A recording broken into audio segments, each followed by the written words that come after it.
So, thank you very much. Welcome to what we think is about the 26th or 27th conference. We will count one day very precisely.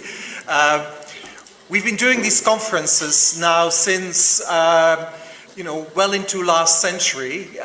We've started initially as a biannual conference, and it's a great pleasure for me to welcome them here, also in the kind of, I think it's the 33rd year of existence of the Center for the Study of African Economies. So it's a third of a century old now. That sounds like very striking. So my name is Stefan Turkana. I'm the director here of the Center for the Study of African Economies. I did virtually no work for this conference. There's a lot of other people did a massive amount of work, and there will be an opportunity at some point to thank you. It's great you're here. As you know, we work largely through competitive submissions. We had this year something in the order of magnitude of about 900 submissions. We accepted about close to 300 papers, I think, with some dropouts here and there. We will now have about 430 people present here at some point during the coming days, and that doesn't include about 40 or 50 volunteers that do lots of bits and pieces from the student community here in Oxford. We will have 80 sessions apparently, we had initially 445, and all in the good spirit of what's happening in Europe. Apparently about 15 are not here, largely due to strikes in France. But that's the way it is. But it's great to have here. We have noticed that the quality of submissions increases all the time. I have had more emails from people that really expected to be able to be here and get their papers accepted this time than ever before. And having looked at the paper, I can see, it was just highly competitive, and some well-established names had their papers rejected.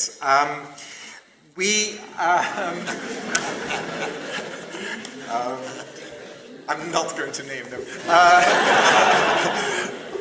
Otherwise, if I then could alert you to what we'll do tonight here. And I'll in a moment will introduce this particular session, but I want to already tell you that immediately after this session, without a break, we will move to the final session for today before the dinner, which is a book launch for actually the first handbook on a specific African economy. It's the handbook on the Ethiopian economy that we will be introducing here at 6 o'clock, so straight after this session. And we'll use that opportunity for those who still have the energy at that moment to also not just briefly talk about that book, but actually, discuss a bit the economic prospects of what has been the fastest growing economy in Africa and may or may not continue to do, but where there's a lot of change, and we can actually hopefully have a good discussion on what are the prospects for that economy in the current context of all the changes that have been taking place. So that's the session at 6 o'clock. And so if you do not want to attend it, may I then ask you at 6 o'clock to immediately disappear, because otherwise you're trapped, and I will keep you here and I will shame you if you're still chatting here long after that, because we need to make sure we can move on to that next session. So let's then come to the proceedings now. And I have to actually start with a groveling apology. It's actually an apology on behalf of Vera Songwe, who had tried very, very hard to be here. And in the last few weeks, her presence was on, off all the time, because there's actually a pressure for her to be in Morocco. In the end, she could not now, at the very end, make the stop here and come and talk to us. So it's very unfortunate.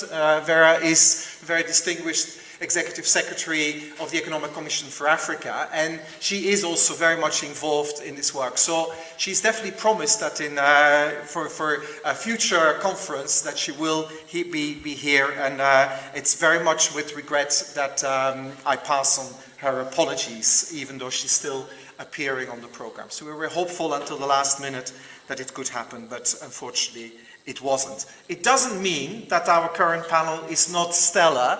To the contrary, we would have liked to see Vera debating with them as well some of the issues, but it's a great pleasure that we have three excellent speakers that will briefly, in about a 10-12 minute slot or something, introduce some key points around the theme of tonight, and then we'll hopefully have an awful lot of time for discussion and reflection on this topic. And so the topic for today is what will automation and artificial intelligence mean for the economic prospects for Africa? So we've chosen that because it's very hard these days to pick up the Economist or take an international newspaper and not find somewhere an article that is proclaiming all kinds of things about either we're all doomed or we're all going to be having a lot of leisure. But what is very striking when we listen to that is that the discussion seems to be all about either San Francisco, New York, or Washington, or indeed Sheffield or London. It is very rarely that there is an in-depth discussion going on in terms of trying to at least reflect what would be the future, the prospects for future economic conditions in, say, Africa. So we can have a lot of wonderful little tools and tricks that may get education or health technology making progress, and these things hit quite a lot also the press, and indeed there's a lot of prospects there. But at the same time, the question about, so what does it mean for the economy, and does it mean that Africa has now missed the boat on manufacturing exports, as some may want to claim, or indeed will it create a huge new set of opportunities that actually the continent can engage in? So these are the kind of questions we want to deal with. The context, of course, is very striking. There are, on the one hand, people that will say, technological change happens all the time in economies, it just will work its way through, this is nothing new here. In fact, it's very striking that we can go back to, for example, John F. Kennedy, who during a press conference in his first few months as president was asked what is the biggest challenge for the economy in the US, and said it's automation, which we're talking about 1961, the conference would have been, and so it's very striking.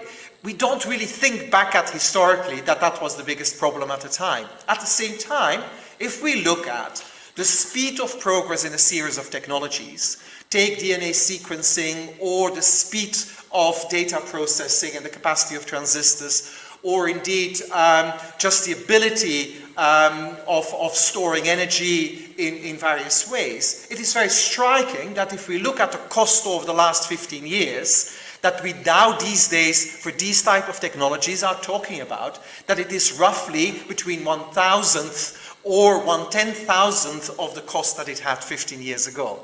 So we are talking about something that is changing the cost prospects in economies as well.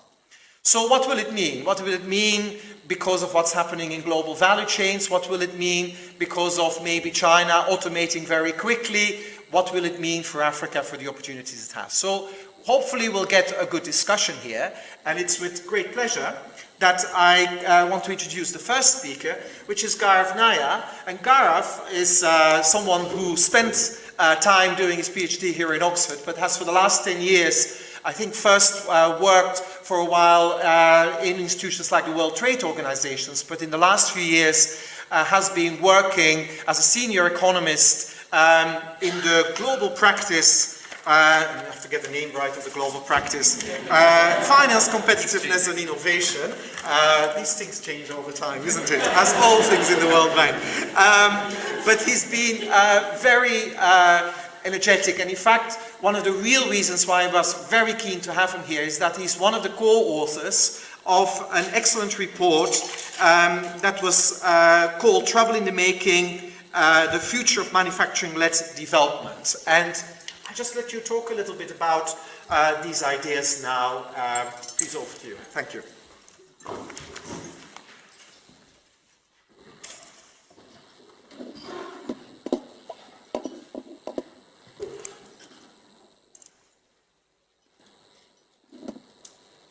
All right, thank you, Stefan. After your submission and acceptance statistics, I'm glad that I didn't have to submit a paper for this session.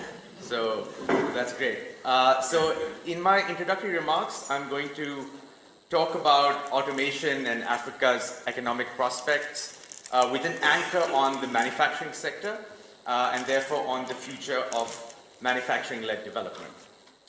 So, very quickly, here are some things that we do know. Throughout history, industrialization has delivered substantial development gains by employing large amounts of unskilled labor and then putting them on a productivity path that rises quickly to the global frontier. This was true for today's industrialized countries such as those in Western Europe, the US, Japan. It's also true more recently, and unfortunately you can't see the countries for some reason on these scatter points, but those three green bubbles at the top is essentially Thailand, Korea, and China. And this is the East Asian growth story where these three countries with the largest bubbles, so the largest rates of per capita income growth between 1970 and 2010, were also the countries that saw a disproportionate increase in the share of manufacturing, both in value added, so on the vertical axis, as well as in employment, which is on the horizontal axis. So those three countries really stand out in terms of this manufacturing story. Now, what is at stake for Africa is that this structural transformation has really not quite happened. And it's the well-established findings and literature of premature deindustrialization, and also of the fact that structural transformation has accounted for very little of aggregate productivity growth in African countries. Now, of course, the robots are coming. Yes, the robots are coming, but they are not only coming in high-income countries. Just put your eyes on that last set of bars for China, which in 2018, at about 400,000, has the largest stock of industrial robots among any country in the world. And this in particular is raising concerns amongst many other developing countries, for which an en masse migration of labor-intensive activities and jobs from China to lower wage locations such as those in Africa were expected. And now there are fears and concerns that this actually might not occur. Now that was kind of the doom and gloom scenario, right? But behind this pessimism, let's now think of things that we might want to ponder about a little bit more in order to outline what potential opportunities there may be for manufacturing-led development in Africa in the years ahead. So much as Stefan would like us to do, so let's go into it and speculate a little bit. Now what the data tell us is that some manufacturing subsectors or industries are much more automated than others. So take the example of transportation equipment, so cars and the like, and put your eyes on that big orange color on the chart. It's basically showing that it's this particular manufacturing sector that is the most robot intensive, and it's also the sector which has seen this robot intensity increase quite rapidly over time. And this data is the use of robots in high-income economies. The other sector, which you can see in the somewhat larger sort of medium blue color, is office, accounting, and computing machinery. This is the second most robot-intensive sector, although the use of robots, the intensity of robot use, hasn't increased quite as much in this sector compared to, say, transportation equipment. There are many other manufacturing industries, a lot of them commodity-based. You can see metals and wood and paper, which have seen very little use of robots. And textiles, apparel, and footwear is a sector which you cannot actually even see on this chart, which basically suggests that the use of robots has been negligible in this particular sector. Now, what does this differing use of robots in high-income economies in these different industries mean? Does it mean that the flying geese that people used to talk about are actually still flying? Is it the case that as countries are automating in terms of robot use, is less going to migrate to lower wage locations? But in the case of apparel and leather, for which this map is showing, it shows that in the post-crisis period, so about from 2011 to 2015, compared to the pre-crisis period, which was about 2002 to 2007, you actually see that China has seen a decline in the number of greenfield FDI projects in this particular sector of apparel. And this is an interesting data source because these are actually FDI announcements. And in that sense, they are a little more forward-looking than some of the standard trade data that we use. And you can see at the same time, some lower-wage countries such as Vietnam, Myanmar, and Ethiopia have seen an increase in such greenfield FDI coming into the apparel sector. So that's one thought I want you to think about, the relative intensity of robot use, which differs across manufacturing subsectors, and maybe how this is playing out in FDI patterns as we see them today. The second sort of thing I want you to think about is this whole thing of market size. So now this picture is the same FDI data, but it's for the manufacturing sector as a whole. And what you see is that there has been quite a substantial decline in the number of FDI projects going to China, again, in 2011 to 2015, vis-a-vis 2002 to 2007. And at the same time, you see that other developing countries have seen an increase in the number of FDI in all of manufacturing coming to them. But if you just put your eyes on the labels for which, the countries for which you see the labels, you see India, you see Indonesia, you see Brazil, you see Mexico. These are the big gainers. And in Africa, South Africa and Ethiopia are amongst the big gainers. So what we're really seeing here is some kind of market size effect. So no matter how much we talk about global value chains and efficiency seeking FDI, there is also a moment for us to stop and think about market seeking FDI, which continues to be important.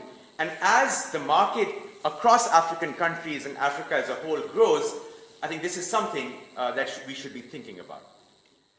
And the third and final sort of empirical fact I want you to think about is that the manufacturing sector seems to be much more important when we think about trade within or between African countries as opposed to Africa's trade with the rest of the world.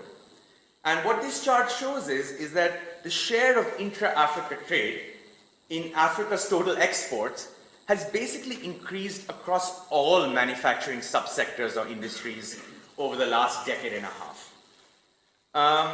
Now, I'm going to draw a speculative inference from this, and the inference is not going to be based on a solid understanding of the data, but what this suggests is that maybe to the extent that new technologies don't drive up quality and drive down price together so much, that there seems to be some room and some opportunities for perhaps trade in a lower price, lower quality segment amongst many of these manufactured products and goods within African countries. And you probably don't stop there. You could also think about how this kind of trade might also take place between countries at similar levels of development, not just in Africa, but also between Africa and other countries. You see the historical examples of China and India, for example, which have exploited this segmentation.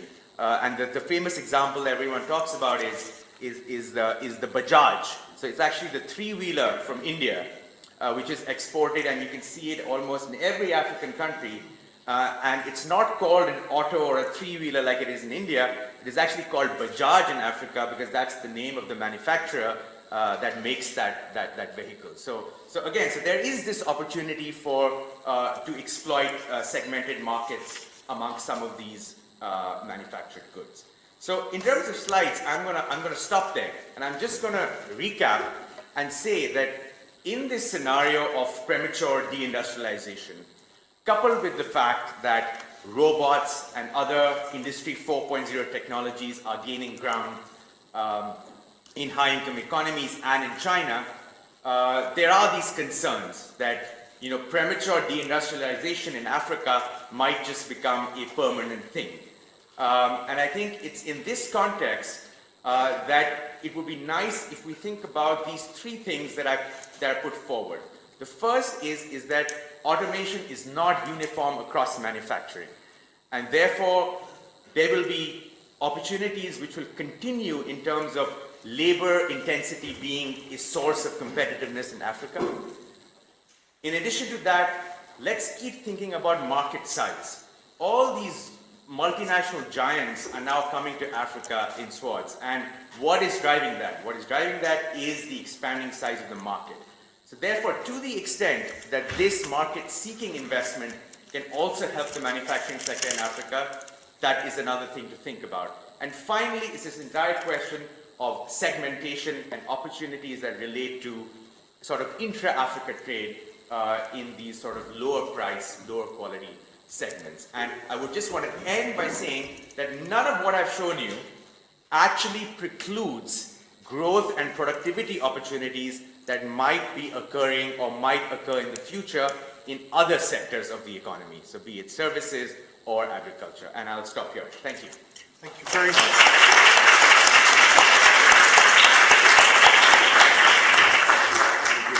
Thank you, Gareth, for setting high standards, both in being concise and precise, but also in keeping time. It's with great pleasure then to be able to introduce our own Doug Gollin. Doug is a professor of development economics here at the university and is, of course, very well known as a real expert and also deep thinker about economic transformation, structural transformation within economies. He has been he's continuously told me that this is slightly outside his comfort zone. I don't believe it is, and it will be of great interest for us to listen to Doug now. Thank you. Well, as someone who works primarily on agriculture, this is a bit of a stretch, so we'll see. So I have a few slides here, and I guess my starting point, I'll just give you the summary, and then you can kind of figure if there's anything worth listening to. I'm basically going to make an argument that I think it will be the case that technology will generate disruptive change for sub-Saharan Africa, as it has and will for the rest of the world. Predicting exactly what the technology pathways and what the impacts will be is hard. I'm going to suggest that that's not something we're particularly good at. I also think that we tend to get caught up in the rhetoric and the hype, and it's easy to lose track of the idea that humans are actually really good at productive activities. It's kind of what we do. And humans are effective, we're flexible, and we're pretty cheap, actually. And so I think that may be more so in some places than others, but I think the notion that human labor is going to be displaced by robots on a large scale is probably not exactly right. I think we do need to be open to the possibility that structural transformation in Africa is not going to involve a large-scale burst in manufacturing employment, that we may not, Africa doesn't have to be China.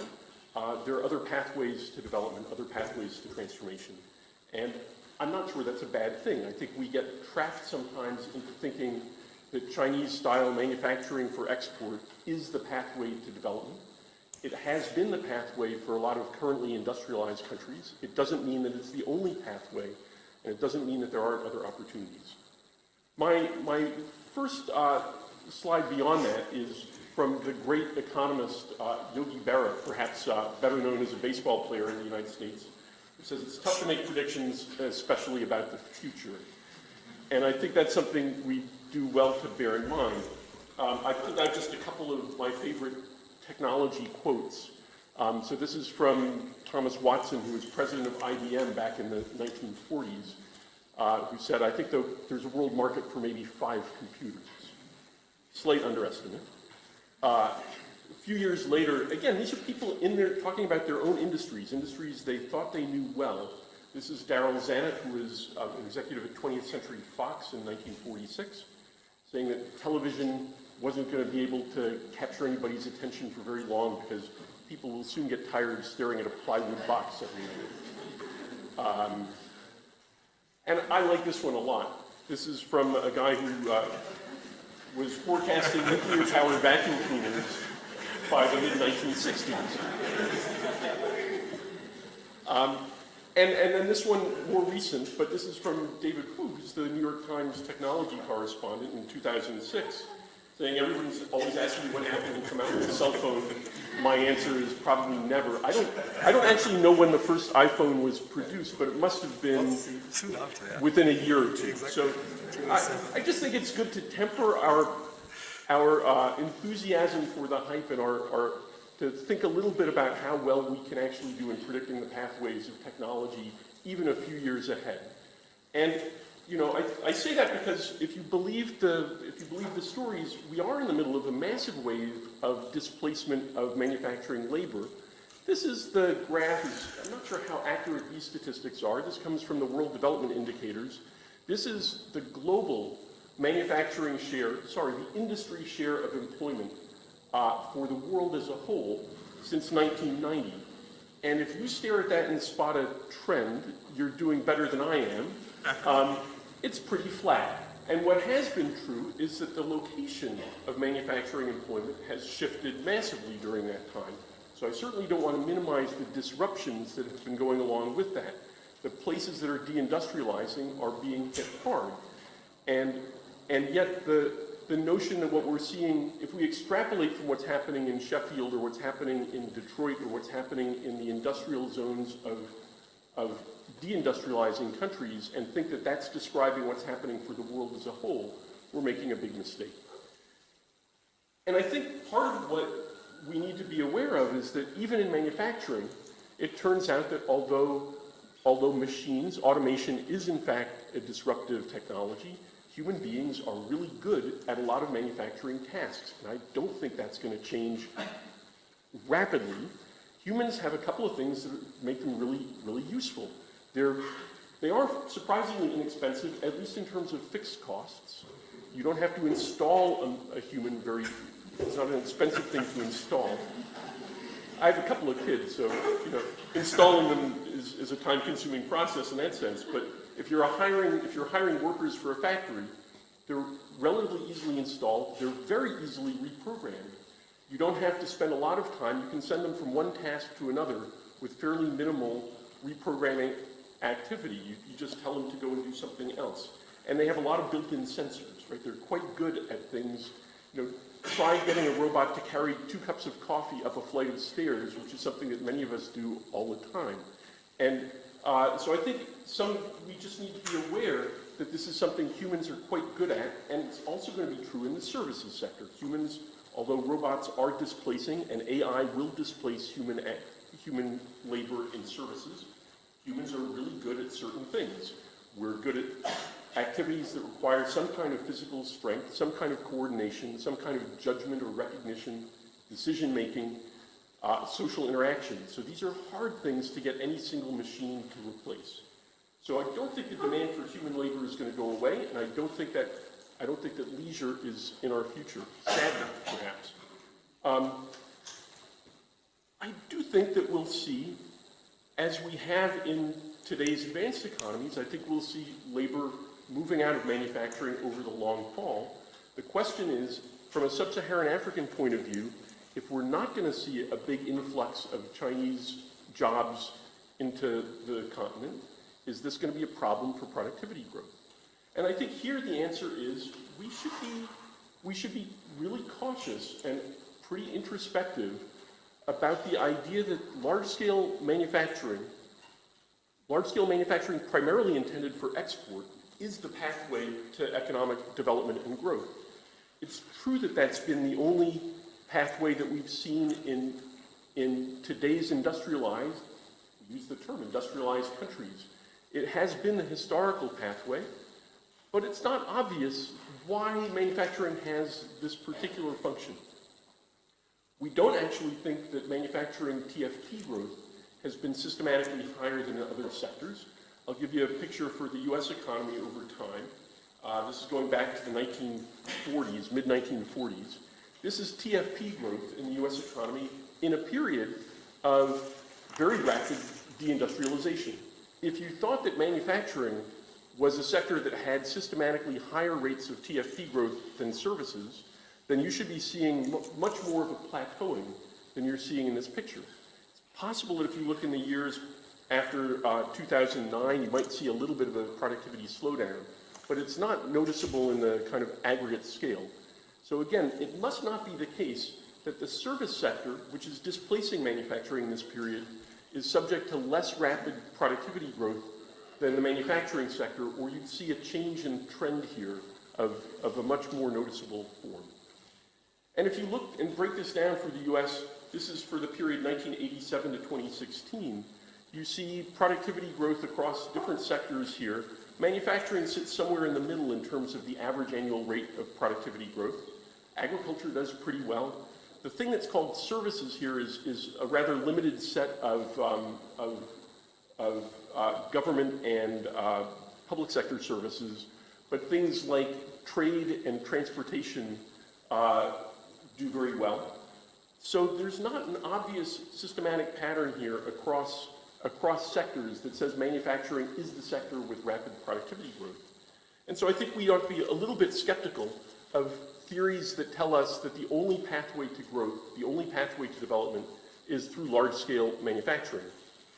And I think we've always been kind of vague in our economic theories about what it is that's so special about manufacturing.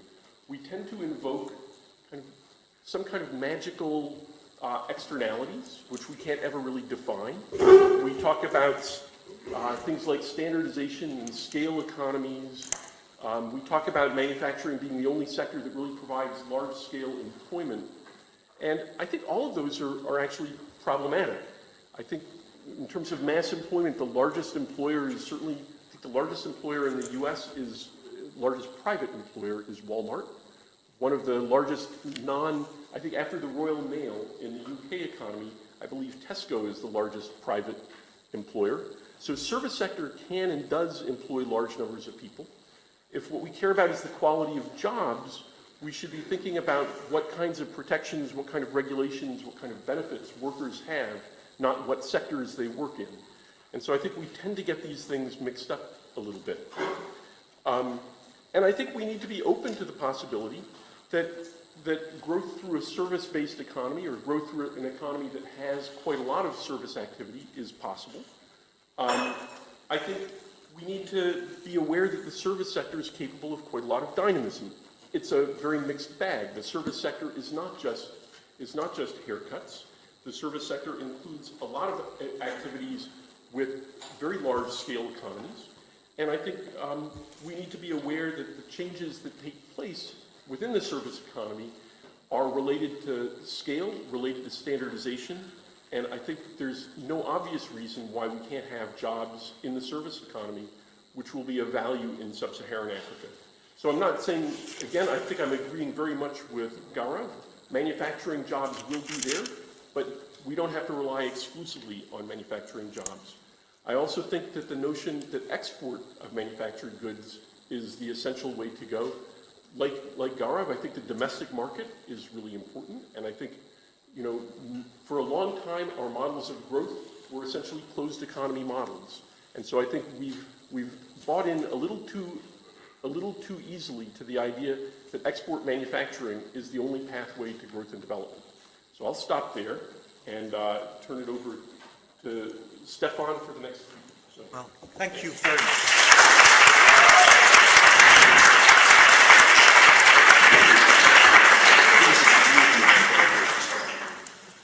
Great. Well, thank you, Doug.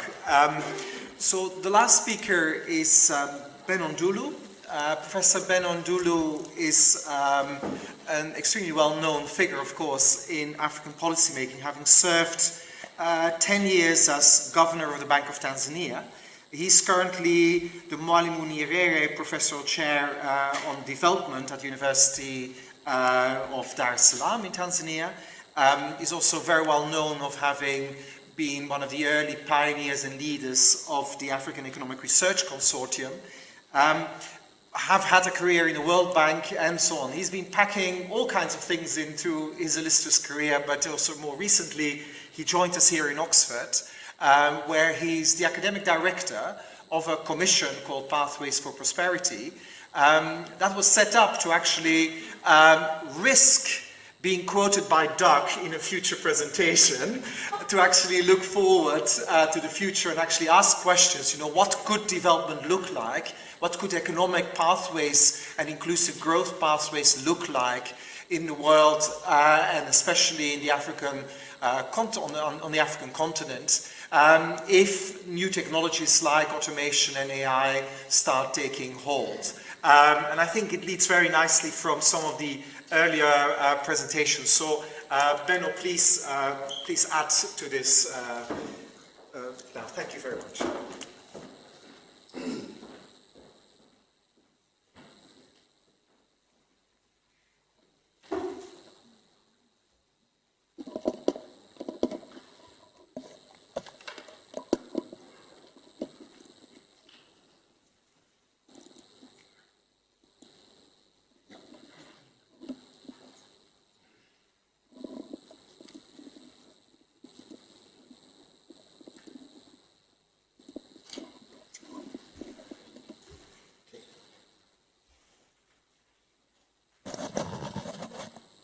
Well, thank you.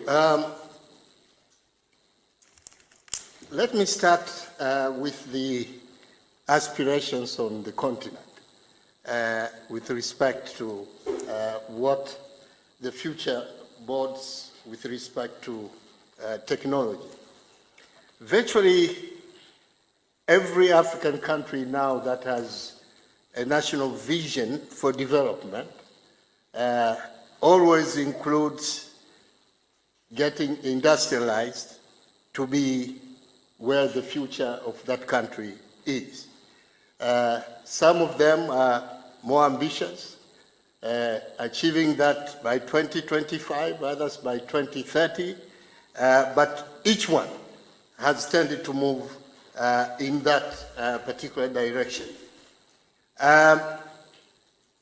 The reason for this optimism is clearly from looking at the history, recent history, which is clear from this slide, that the East Asians did probably the most steep catching up to the rest of the world, to the developed world, particularly in relation to decreasing the share of poor people. Every other country in sub-Saharan Africa actually imagines that they will be able to do precisely that, and that's the only way to get to the next level. Of course, it is also true that during this time, Africa didn't quite sit stagnant.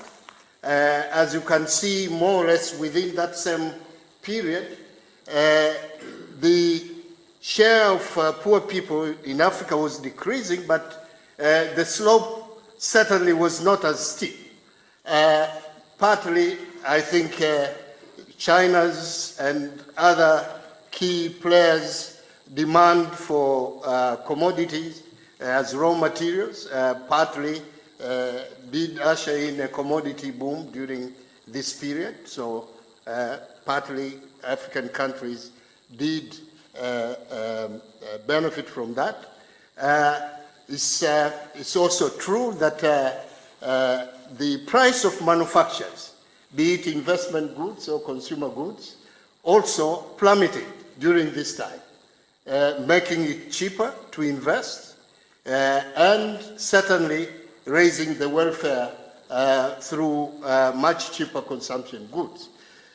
In fact, the graph that shows life expectancy as an impact of this also shows some catch-up, even for sub-Saharan Africa during that period. Now, what probably has accounted for this optimism? I think first is that data and experience confirms that a process of continuing geographical radiation in the location of manufactures, where manufactures are produced and consumed, has continued, partly because of the global value chains. As you know, USA and Europe, or North America and Europe, had accounted for 2/3 of manufactured exports or manufactured outputs in the past. now it accounts for less than half of that, with the rest of the world producing the balance. So that's one type of radiation. The second radiation, which is also clear, is dispersion of the global market for manufacturers. As a good number of you may know, 5 emerging economies, which is China, India, Russia, Brazil, and Indonesia, now have a combined PPP GDP of 43.1 trillion, accounting almost for a third of the global GDP. These 5 have nearly the same PPP GDP as combined of USA, EU, and Japan. So there is also a dispersion of the market for manufacturers globally. And to the extent that middle class is growing much faster in these particular economies, in fact, the structural content of the demand for manufacturers is rising exactly in these emerging economies and the rest of the world. So if people are thinking about demand being the focal point for attracting location of manufacturers, then certainly the pattern of demand, which is now changing, is moving more towards emerging markets and developing world. The second more important component is that recent work in measuring the value added across global value chains uses actually world input-output table. And when you start accounting for what is being produced elsewhere to feed exactly into the exports that ultimately are sourced or originated either from China or any of those countries, you see that the foreign value-added component has been rising, meaning that, in essence, a larger portion of what you see as value-added in gross terms exported from China is actually being produced elsewhere. And the rest of the world is actually making that particular contribution. So with this continued radiation, there are definitely opportunities now for other countries, those that had not joined the global value chains, to join that. Another major reason for this optimism is that the African market itself is also growing very rapidly.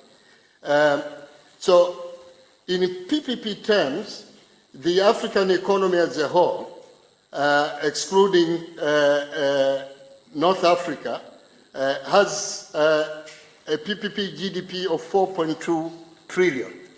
It would be the 6th largest economy in the world if it was integrated. When you add North Africa, since now Egypt is about to take the chair of AU, that number goes up to 6.4 trillion. So to the extent that there is a growth in the domestic market in Africa, it does present, particularly for those industries that were identified, which were not also subject to as much global value chain location. I'm talking about, we had identified, I think, paper, printing, as well as food and food products, which are more located in relation to the domestic or closer to the market. I think there is an opportunity for those. Now, the second slide here also gives us a sense that, look, there is still a little bit of time. You can see the switching point to robots for US relative to its wages. So the cost of robots is declining, but the point of inflection for US is much earlier because of higher wages than the cost of inflection for Kenya. This is about a decade and a bit. If you did this also for several other manufacturing products, you might also still see a little window. It could be a decade, it could be 2 decades, where you could still continue with labor-intensive manufacturing. The other point, which is very clear, is that Africa is also catching up in terms of infrastructure. You can see that network coverage, this is for digital purposes. Suddenly, between 2001 and 2016, there's a virtual convergence. And almost globally, the average is close to 80% of the population actually can be reached network-wise. And this, of course, offers a very strong opportunity. Together with that, the cost of usage or adoption of technology has fallen very sharply, such that although Africa may not necessarily be the place where one is inventing, certainly as a place where one is adopting and applying technology, the cost of doing that has fallen very sharply.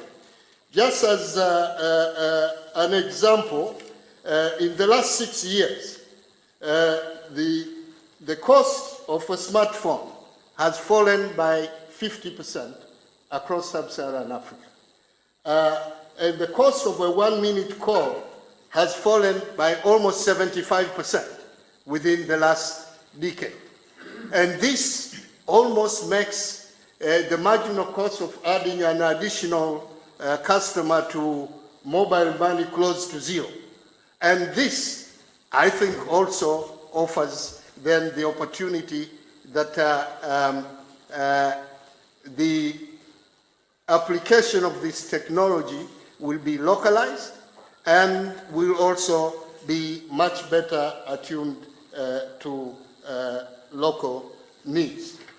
Let me stop by making one major point though. All these are opportunities. I didn't go through the others that had already been covered. All these are opportunities. But in order to capture those opportunities, countries have to be digitally ready, and that means not only in terms of the infrastructure that we saw, but also in terms of human capital and digital skills that are necessary for that.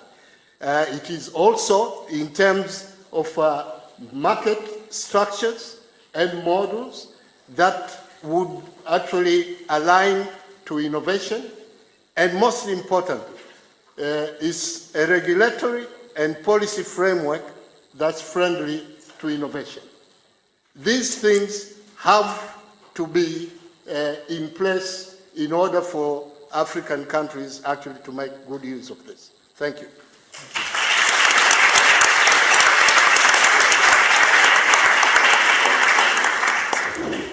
That's really good. Thank you, Benno. So allow me to plug something that Benno has co-authored, and I have to admit I'm one of them as well, is that work for the Pathways for Prosperity Commission. So if you Google that, there is a really hopefully interesting report on charting pathways, trying to think a bit about what that could look like when you try to harvest some of these opportunities, and indeed talking about some of the challenges of African countries to be digitally ready. Now, we still have plenty of time for questions. Since we have excelled just now in offering you not a panel but a manel, I want to make a point of order that actually you all know what it is now. You've all been watching UK Parliament in recent times, and basically the first 3 questions that come, they have to be from a female participant here. And I'm afraid we'll can sit here until 6 o'clock, but we will wait until that is done before any males can contribute here, please. So, and sorry, Tai, you'll have to wait. Okay, please. We're going to collect these 3 questions first, and then we'll then come back to the panel. Panel won't answer everything, make a comment, whatever. We're not going to just have a question and answer, but give your thoughts as well. You're very welcome to do so. Please introduce yourself as well. So my name is Marina and I work for the IMF. So we are talking here about the structural transformation and the idea that the path maybe is not going to be the path of industrialization, but maybe jump to go to services. So with services, we need to look at tradable services and non-tradable services. And when we look at the trade, I have worked on this a little bit across the world. If you look at trade of Africa of tradable services, the share is quite small. Like the trade of tradable services mostly through the developed world. So my question, when we talk about the services that can be the jump start for industrialization, we are thinking about something that is tradable, because at the end of the day, we need to have foreign exchange, like this is more being IMF economist, to be able to import technology, to import computers, to import so many things to be able to climb on the value add chain. So my question to you is like how we should be a little bit more specific, I think, when we talk about services, and this actually needs human capital. So can you elaborate a little bit more about that? Because we need some tradable goods. Thank you very much. Yes, we have a question there. We go first to the right there, and then we'll go here to Louise as well. So please. No, please. Why don't you do the question there? She was waiting first. Oh, it doesn't work. So then I'm going to ask Louise, can you ask your question first, and then we'll come to you when the microphone is working. Sure. Just, by the way, a quick comment, Please Doug. introduce yourself. I know most of us know who you are. Okay. I'm Louise Fox, and I'm a labor economist, and I'm also the chief economist at USAID. So, Doug, just you know that figure on industrial sector, one of the reasons it stayed constant is a rising share of construction relative to manufacturing employment, just to point that out. But a second question, maybe to Doug and others on the panel. So nobody would suggest that we should not have tractors in agriculture. We should keep having people dig with hoes and back-breaking work, et cetera, et cetera. So why is everybody so afraid of robots? Good. Yes, please. Okay, thank you, and thank you to all the speakers for great presentations. My name is Angela Lapukeni. I'm a Malawian national from Yokohama National University in Japan. I want to raise 2 points and or questions. I think the first one is concerning the infrastructure. That in as much as, yes, there's been a growth in network coverage and cell phone ownership in Africa, but I think when I think about AI and technology innovation, we also have to consider infrastructure in terms of, let's say, electricity and things like power outages, that if a big company wants to invest in completely automating infrastructures of that sort could actually, in as much as it may want to expand its market, could actually be something that they may want to think twice about, in the sense that the growth may not be as quickly as we expect, because Africa as a region is just not ready in terms of that kind of infrastructure. And governments may want, it could be vice versa, that because there's a demand for this kind of technologies, then there's incentive to improve this kind of infrastructure. or vice versa. And I think the second point that I would like to hear is on the human capital, that in as much as, yes, humans are easily reprogrammed, so to speak, but there is the issue of the investment in human capital. It's not all skills can be transferable. So yes, there's the graph you showed, Douglas, was quite stable over time, but it doesn't, the jobs are not being lost, they're being moved. So the humans that have to do the jobs that are coming with automation, it's just that there's a different type of jobs that they have to now do. They may not necessarily lose jobs or replace people per se, it's just that the people that are there would now have to do different types of jobs, and so that involves a lot of investment in human capital so that they can be able to actually facilitate this move, and that requires the governments to kind of invest in this, and I think the World Bank Development Report mentioned on that. So I wanted to hear your thoughts on that, that human capital is pretty expensive when you think about it in that context. Thanks. Okay. Well, why don't we add a fourth one to the mix here? Hi, hello, thank you for the presentations. My name is Viviana Perego from the World Bank. So I was wondering, this panel has been focusing a lot, also to echo what Louise was saying, on manufacturing employment. What can we say about innovation and automatization in agriculture?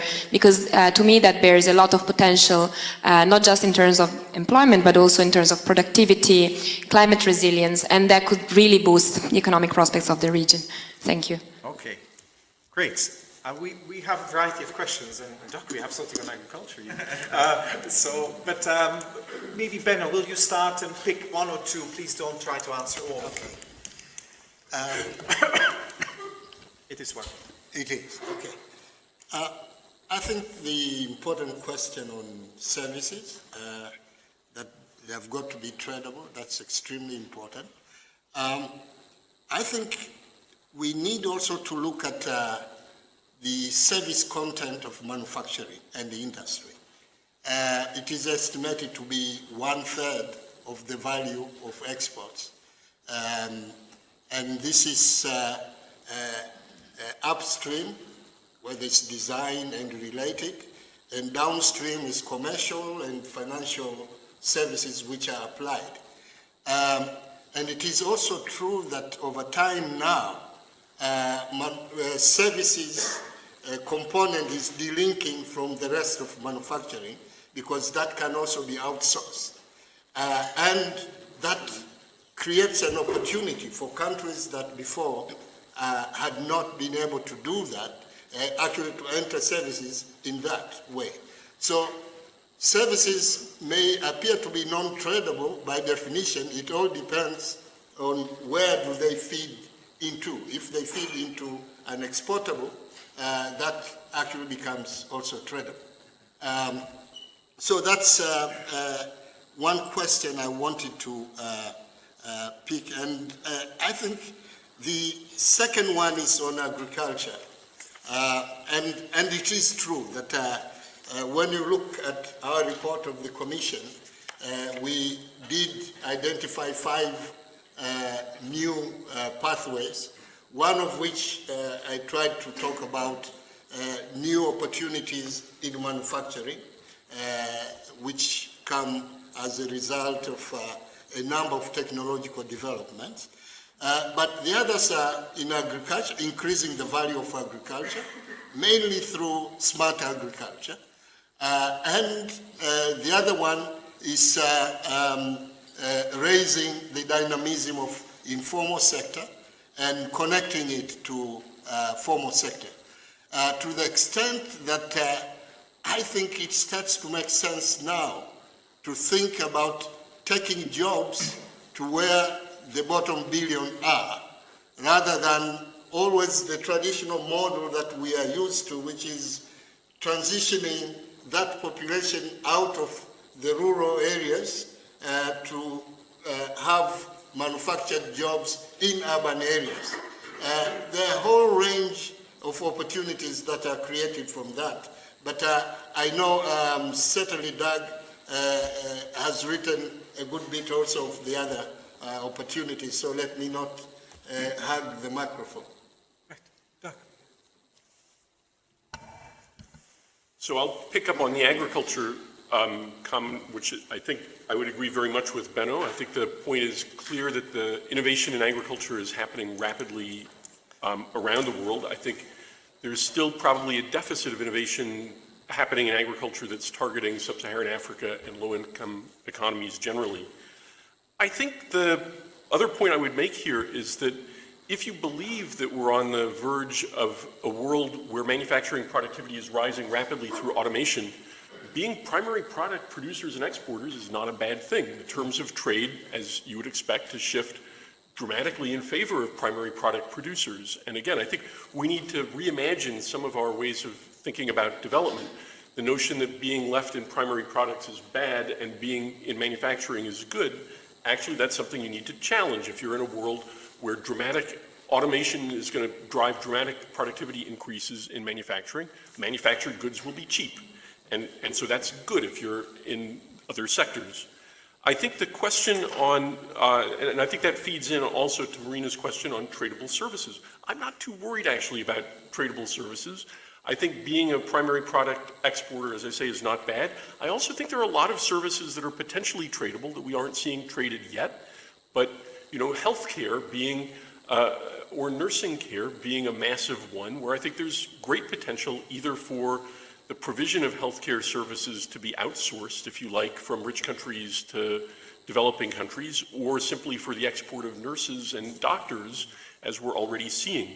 I think all kinds of problems go with that, all kinds of, that's a conversation for another time, but I think we, again, could be more imaginative in what we think about as tradable services. I think two quick comments, two quick hits. On Louise's question about construction, I'm not quite sure why we think that construction, because it's a service, isn't as valuable somehow as proper manufacturing. It's building stuff which is actually contributing to the capital stock. And I don't know in a national income accounting sense why we think that that's, so we treat construction as though it's the same as haircuts, and it's fundamentally different. So I think we ought to keep, what you're producing there is not a consumption good, you're producing capital goods.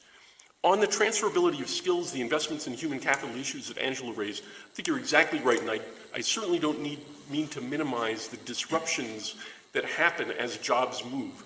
I think this is a fundamentally important thing, and I think the retraining issues for deindustrializing countries are really big. I suspect, we were talking about this before we started, I suspect that the disruptions in some ways are greater for countries that are deindustrializing than for countries that have never yet industrialized fully, and where I think the retraining issue is less. The kind of, when I said, and admittedly a little flippant, that I think humans are easily reprogrammed, I was thinking more about shifting from one task in a current job to another task. I think changing jobs and sectors and professions is something I would never underestimate the difficulty of that, and I think the point's well taken. Thanks. I'll also take a jab at a couple of questions, and I think they're interrelated, the first two. So on the trade and services, I think the point you were trying to make was that I think the ones that are generally traded, you think of the India model, you think of software, and you think of outsourcing and accounting services and legal services.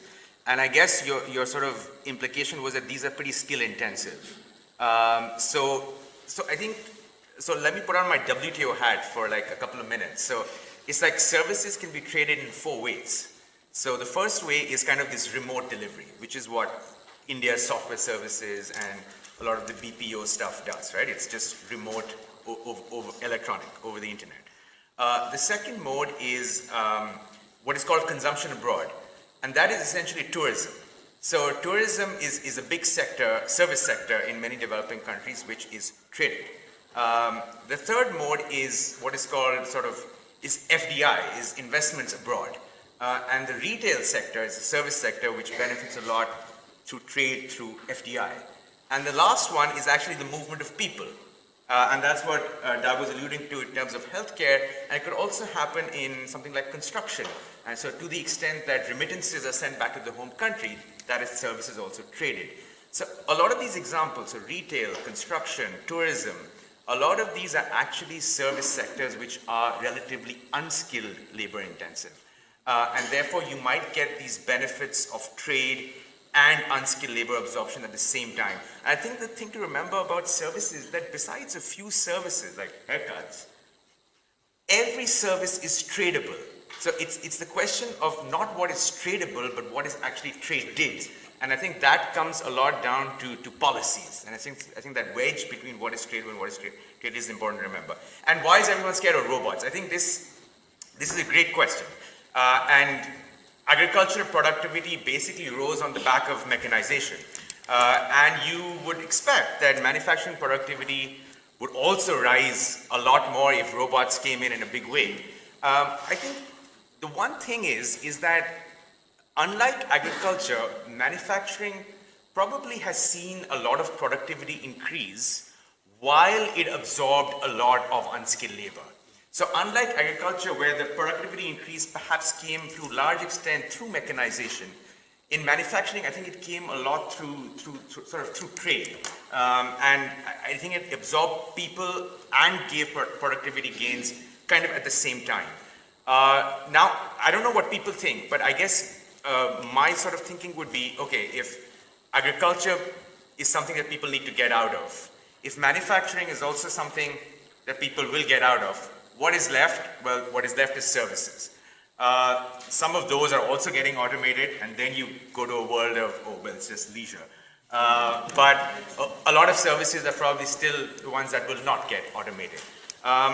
So I think that's probably the worry, that a lot of, and that goes to the first question, a lot of the labor is absorbed maybe in sort of personal services, a lot of the unskilled labor, and these are generally not that traded or tradable even.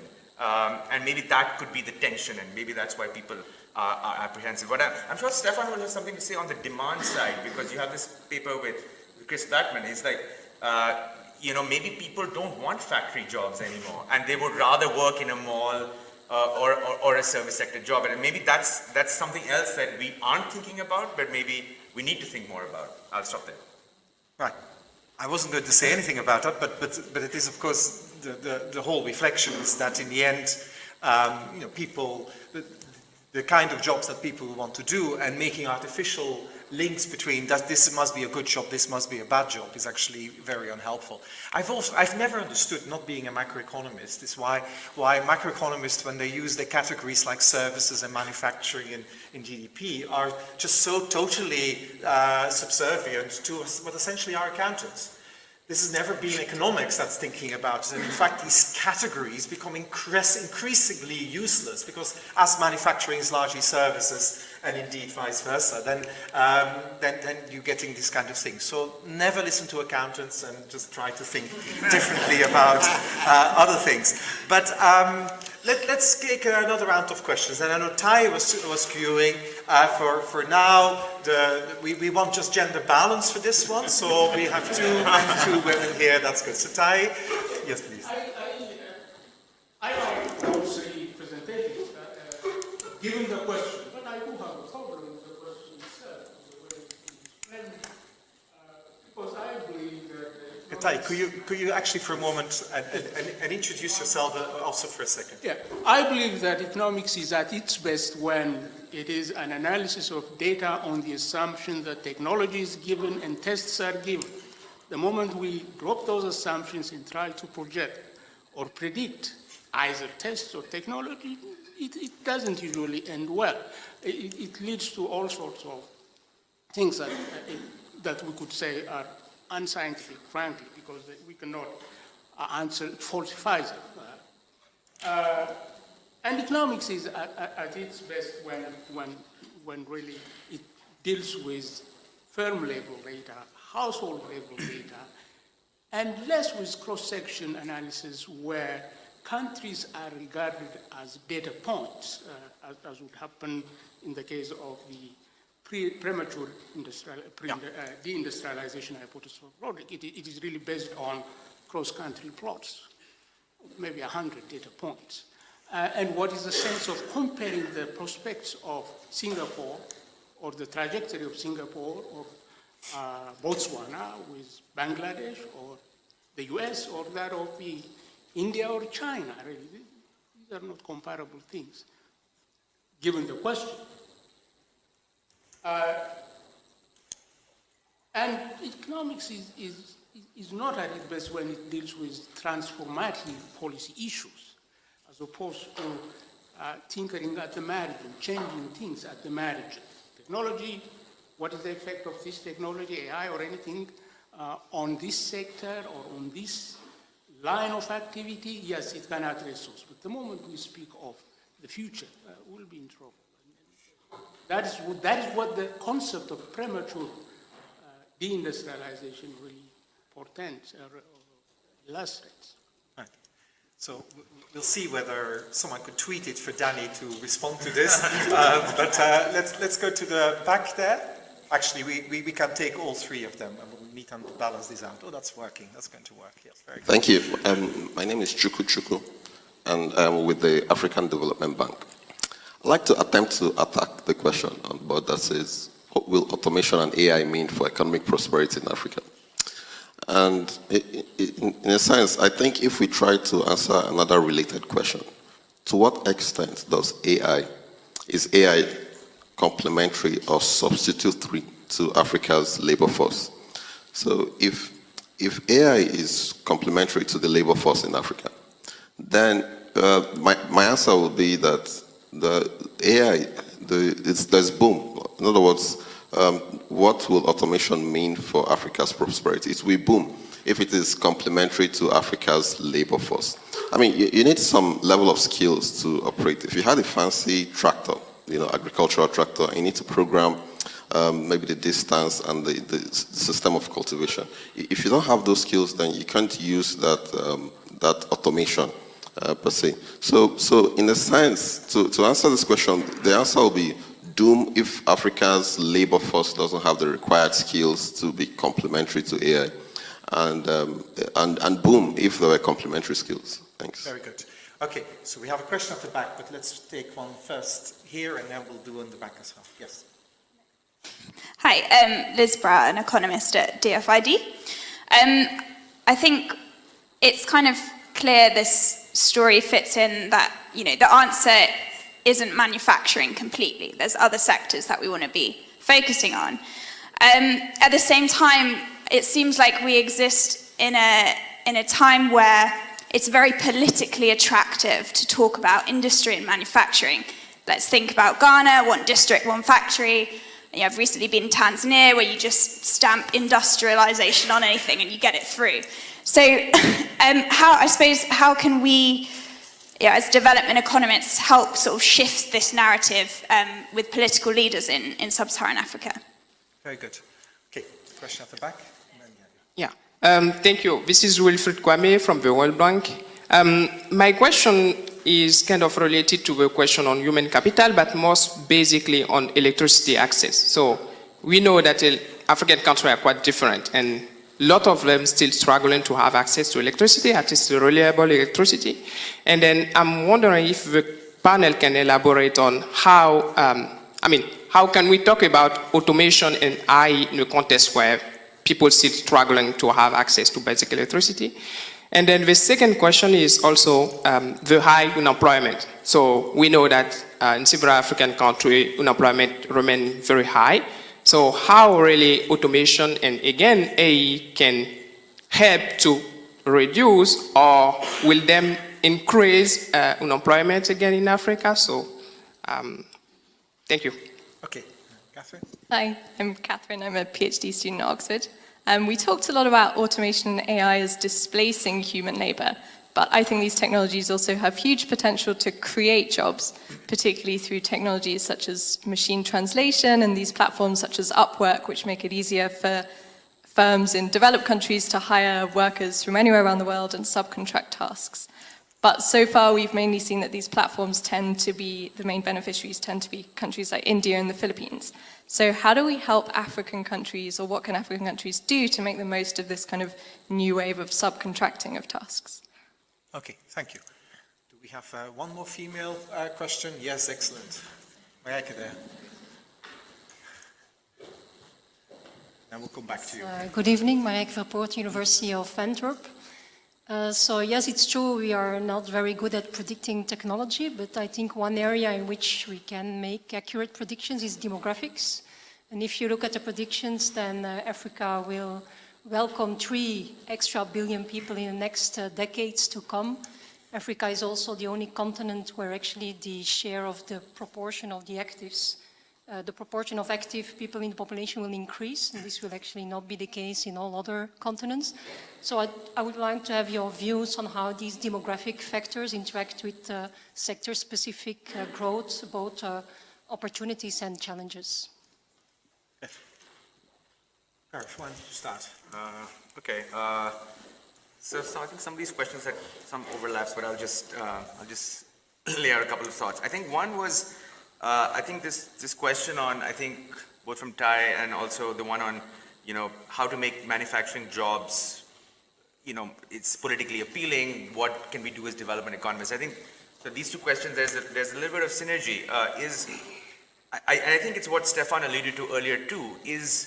I think it's moving down a little bit in terms of the way we analyze data at a more macro level to a more micro level. And I think we can do this both on the firm side and the household side. So on the side of firms, I think this division between manufacturing firms and services firms is increasingly blurred. And you now essentially have a firm which is supposedly called and classified a manufacturing company, like say a big apparel manufacturer, but they actually don't do any manufacturing. All the manufacturing is outsourced, and they actually in-house end up doing mainly services. So I think on the firm side, it's kind of to drill down into this distinction between what is manufacturing and what is services. And I think that'll give a sort of a better idea than the macro data. And then on the household side, it's this whole thing of sectors or occupations, right? So a accountant who works in a manufacturing company, since we are accountants for this panel, that's classified as someone being employed in the manufacturing sector. But essentially, it's a service occupation.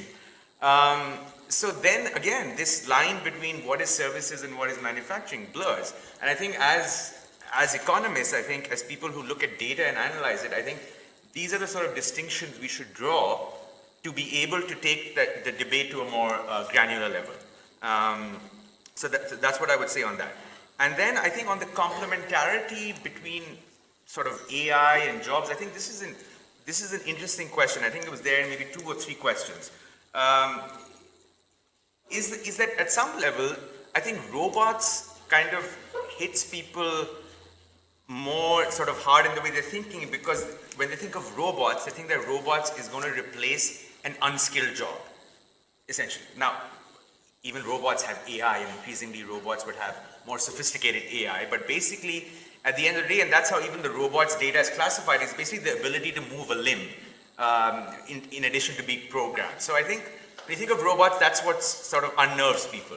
When you think about AI, it's basically not necessarily maybe something that it's actually substituting. It's maybe actually complementing tasks that humans are doing, but they actually could not do in the absence of this AI technology. So in some sense, I think that's actually a little bit more complementary than, say, robots, for example, if you look at a relative comparison. And I think another thought is what people, I think, don't often think about is that some of these technologies actually make it easier for people to do things, people who are relatively unskilled. I mean, if you just think about like a basic digital technology, it actually, perhaps if you have an app, like an accounting app, like a bookkeeping app, it actually might enable someone who's relatively unskilled to be able to be more efficient in what they're doing. And similarly for AI, at the end, AI is a much more advanced technology and you would need a certain basic amount of skills to be able to operate that technology. But at the end, what AI is actually automating many complex tasks. So those are tasks perhaps in Africa's current sort of education profile you would not be doing anyway. So I really do see, I think when you think about AI and more sophisticated types of automation, there actually might be more complementarities than we think. So a great raft of really hard questions here. I think, let me just start with the demographic question, for which I have very little to contribute that's relevant or useful, except to say that one of the benefits of being one of the older people in the room, I guess, is that I remember vividly a time when much of the conversation around development in sub-Saharan Africa highlighted the notion that perhaps the population density wasn't high enough. And I never really thought that was a persuasive story. But I think in the context of talking about domestic markets and the potential for the domestic markets within countries and the regional market within sub-Saharan Africa to generate the kind of demand that will drive various kinds of economic development, I think it's not obvious that the demographic pressure is altogether a negative story. And I think with the right institutional context, I could imagine making the case, I'm not sure how much I would believe it, but I can imagine making the case that increasing populations will create demand for both goods and services, and that there's a potential here for a focus that's somewhat different from the stories about export manufacturing headed to the global north, but that there's stories about a within Africa regional market integration. Obviously, huge issues around infrastructure construction, around connectivity. And I guess that brings me also to the question that, somewhat related to Catherine's question here about the potential for the technology to create employment. I do think that the jobs, and Gaurav has spoken to this, but the kinds of jobs that can be outsourced and made remote are things where there's not something very tangible or physical, where these are essentially data that gets moved seamlessly across space. And maybe as somebody who thinks about agriculture, I'm still stuck on the amount of stuff that in an economy is physical, tangible, bulky stuff that needs to get produced and moved by people. Agricultural goods that need to get produced and processed and transported. Plumbing that needs to get installed and maintained.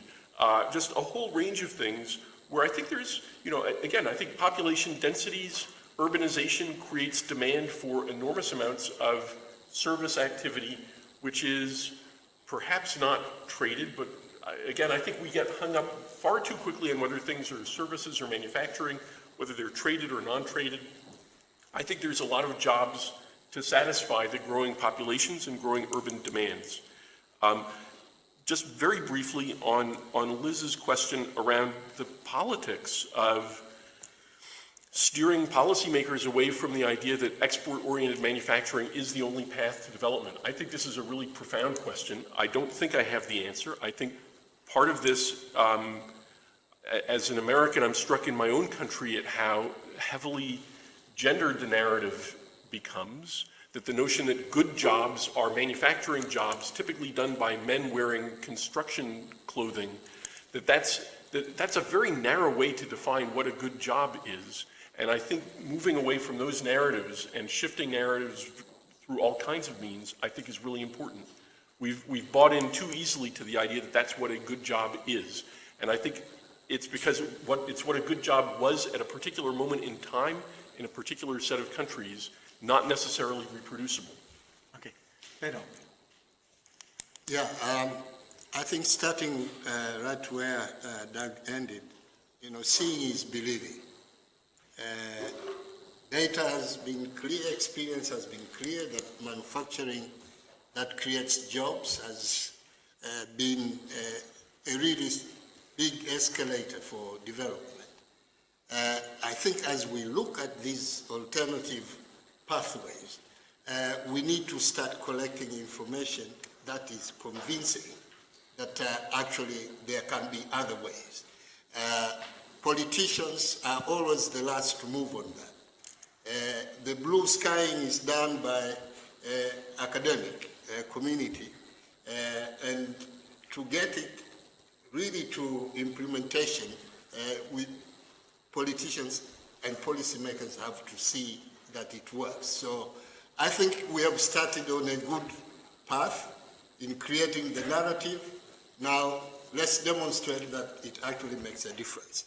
That's one. Two, Demographic transition for Africa definitely is the last continent to make that move, and it is quite clear that demography is a big factor. But we may have to look at this also from a global perspective, where I think in other regions, demographic transition has gone too far, where you are not even replacing the population. So at some stage, we need to think about balances. I know the response might involve movements and migration, which is a no-no, but it is an issue that is there. We can't run away from it. I think definitely from African countries' perspective, there is need to pay attention to this problem because of our dependence. Lastly, power. I think that's the single most important constraint in terms of infrastructure. It has gotten a lot of attention, but there is also a possibility of applying technology to start making use of alternative ways to deliver power at smaller scale, not having to work with large fixed investments in order to do that. And I think there is a big challenge to see how technology can actually make a contribution there. This is great. I'm going to allow two people to say something very short, a very quick fire thing, and I'm going to cut you short if you don't. So there is one person keen to do it. Okay, there's the two people that will be allowed to do it. Very short, and then I'm going to ask you, each of you, so what shall we do next in research? One sentence. My question is related to, I'm Donfouet Herman from Kenya. I'm based in Kenya, African Population Reference Center. My question is, what is the positive effect of automation for the low-income household? For instance, if you see in OECD countries, after the financial crisis, you had a kind of improvement in the economics, but you have the salary of the low-income household is quite stable over time, and this is a concern. And the OECD in their report say that it's because these households have low skill related to the technology and so on. Yeah. Now, if you come to sub-Saharan African countries, you may have the same thing. It means that technology may benefit the middle and high-income household. What about the low-income household? They may not have the skill necessary to adapt to automation and so on. I don't know whether these automation may have a huge effect in their salary. Okay, thank you. And you want to do one quick? Has to be quick. Yes, thank you. I'm Ferdinand Ogunji from the University of Yaoundé 2 in Cameroon. I just have one question. Do you think that there will be a role for governance in supporting automation or IE to be effectively a benefit to African economies? Okay. Thank you. Good. So I'm going to let you, each of you, say what we should be researching, but Benno, I think you want to take briefly for a moment that last question as well.